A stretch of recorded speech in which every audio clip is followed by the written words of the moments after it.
ونصلی علی رسولہ الکریم اما بعد فاعوذ باللہ من الشیطان الرجیم بسم اللہ الرحمن الرحیم۔ الحمدللہ آج ایک مرتبہ پھر ایک بہت زیادہ اہم مسئلے کے ساتھ آپ کے سامنے حاضری ہوئی ہے۔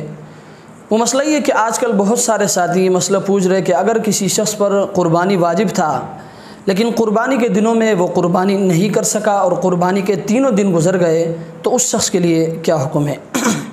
تو یاد رکھیں، ایک مسلمان کے لیے حکم یہ ہے کہ وہ قربانی کے دنوں میں یعنی ایام قربانی میں وہ قربانی ہی کرے۔ بہت سارے ساتھی یہاں یہ کہتے ہیں کہ بھائی ہم مقروض ہیں، ہمارے اوپر 2-2.5 لاکھ روپے قرض ہیں، تو بھائی جہاں آپ کے اوپر 2-2.5 لاکھ روپے قرض ہیں وہاں 10-15 ہزار اور قرض کر لیں، لیکن قربانی کے اس عظیم فریضے سے اپنے آپ کو محروم نہ رکھے۔